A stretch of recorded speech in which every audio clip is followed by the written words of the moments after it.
الكرماء والشرفاء والتابعين لهم بالإحسان إلى يوم الجزاء. أما بعد فأعوذ بالله من الشيطان الرجيم. بسم الله الرحمن الرحيم. وعلمك ما لم تكن تعلم وكان فضل الله عليك عظيما. صدق الله مولانا العظيم وبلغنا رسوله النبي الكريم ونحن على ذلك من الشاهدين والشاكرين والحمد لله رب العالمين. إن الله وملائكته يصلون على النبي يا أيها الذين آمنوا صلوا عليه وسلموا تسليما. الصلاة والسلام عليك يا سيدي يا رسول الله وعلى آلك وصحبك يا سيدي يا نبي الله. الصلاة والسلام عليك يا سيدي يا رسول الله وعلى آلك وصحبك يا سيدي يا حبيب الله. زینت مسند صدارت، یادگار اسلاف، پیکر اخلاص و محبت حضرت علامہ مولانا عبدالغفور قادری صاحب دامت برکاتہم العالیہ والقدسیہ، معزز وارثان ممبر و محراب، علماء کرام، بالخصوص برادر اکبر حضرت علامہ مولانا احمد رضا صاحب دامت برکاتہم العالیہ فاضل بیرہ شریف زیدہ مجدہ، معزز نعت خانہ نشری زبان اور گرامی قدر امام الانبیاء صلی اللہ علیہ وسلم کے روحانی بیٹوں، آج ماہ رمضان کی بابرکت ساعتوں میں آپ کی اور میری یہ خوش نصیبی ہے کہ آج ایک علم کے مرکز، میری مراد جامعہ غوثیہ مظہر الاسلام کے اندر بیٹھ کر چند لمحات اللہ اور اس کے رسول صلی اللہ علیہ وسلم کا ذکر کرنے اور کچھ سیکھنے سکھانے کا اللہ نے ہمیں موقع عطا فرمایا ہے. ماہ رمضان مبارک کا چاند جب طلوع ہوتا ہے تو ساری کائنات رحمت و باجت کی کملی اوڑھ لیتی ہے، فضائیں آسمان سے اترتے ہوئے فرشتوں کے نور سے منور ہو جاتی ہے. یہ رمضان کیا ہے؟ یہ خالق اور مخلوق کے ٹوٹے ہوئے رشتوں کو جوڑنے کا مہینہ ہے. یہ رمضان کیا ہے؟ یہ عابد اور معبود کے تعلق کو مضبوط سے مضبوط تر کرنے کا مہینہ ہے. یہ ماہ رمضان کیا ہے؟ یہ ماہ رمضان توبہ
پینے سے بھی پاک ہے. ہم لوگ کھانے کے بھی محتاج ہیں اور پینے کے بھی محتاج ہیں. ذرا اگلا جملہ بولو. اس لیے کہ کوئی بھی موضوع ہو جب تک مدینے والے کا ذکر نہ ہو ہماری بات مکمل نہیں ہوتی. توجہ کرنا. رہتے تو ذرا نہ کھاتا ہے نہ پیتا ہے. ہم کھاتے بھی ہیں ہم پیتے بھی ہیں. ہم کھانے پینے کے محتاج ہیں. اللہ کھانے پینے سے پاک ہے. چاروں یاد رکھنا میرا نبی نہ کھانے پینے کا محتاج ہے نہ وہ کھانے پینے سے پاک ہے. وہ کھاتے بھی ہیں پیتے بھی ہیں لیکن نہ وہ کھانے کے محتاج ہے نہ وہ پینے کے محتاج ہے.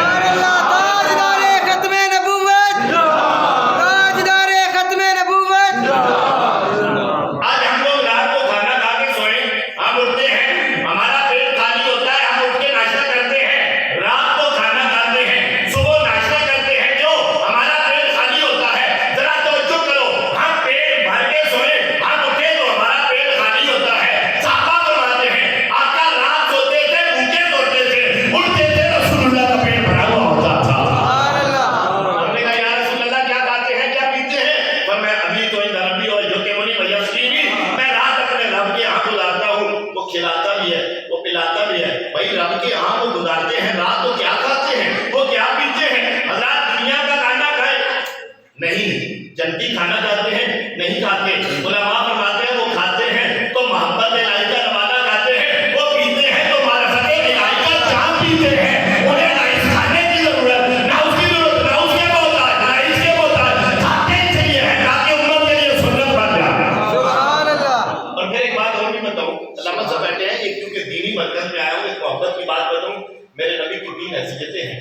ایک حضور کی صورت ہے بشری ایک حضور کی صورت ہے ملکی ایک حضور کی صورت ہے حقی. جب حضور کی صورت بشری جو ہوتی ہے نا وہ بالفعل ہوتی ہے تو میرا نبی کھاتے بھی ہیں میرے آقا پیتے بھی ہیں. اور جب سرکار کی صورت ملکی غالب ہوتی ہے نا وہ بالفعل ہوتی ہے. پھر حضور کہتے ہیں ابھی کوئی نبی ہو جو کہ مجھے وجہ سے بھی میں رات رب کے ہاں گزارتا ہوں. وہ کھلاتا بھی ہے وہ پلاتا بھی ہے. اور ایک تیسری صورت ہے وہ صورت حقی ہے. جب رسول اللہ کی وہ غالب ہوتی ہے تو میرے مصطفیٰ فرماتے ہیں لی اللہ وقت اللہ یادو لکھی ہے مانا کوئی مقرب ولا نبی المرسل. میرا اللہ کے ساتھ کچھ ایسا وقت ہوتا ہے درمیان میں نہ کوئی نبی آ سکتا ہے نہ کوئی فرشتہ آ سکتا ہے. کیا مطلب ہے یا خدا ہوتا ہے یا مصطفیٰ ہوتا ہے. اب باسم نے کہا میں بات کو مکمل کروں.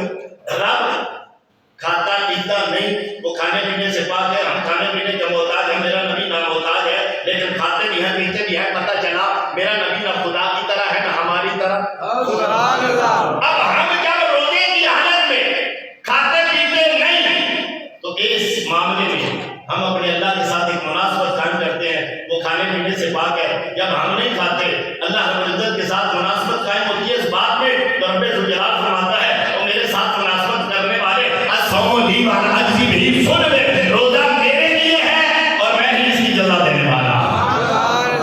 اب یہاں پہ ایک بات اور بھی عرض کر دوں. حضرات گرامی قدر دنیا میں جتنے گھر ہیں ان کا مالک کون ہے؟ اللہ. توجہ ہے نبردار صاحب جن نے ماشاءاللہ یہ زمین کا ٹکڑا دیا مسجد بنائی بیٹے ان کے تشریف فرما ہے.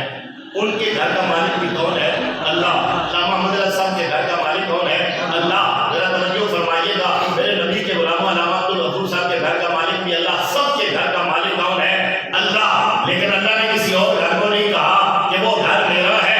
اللہ نے صرف ایک گھر کو کہا ہے بیت اللہ وہ ہے کعبہ. اب پتہ چلا گھر اللہ کے ہے لیکن جیسی رحمت وہ کعبے پہ کرتا ہے ایسی رحمت کسی اور پہ نہیں کرتا. فرمایا ساری باتیں اللہ کے لیے ہیں لیکن جیسی رحمت روزہ دار پہ کرتا ہے ایسی کسی اور پہ نہیں کرتا.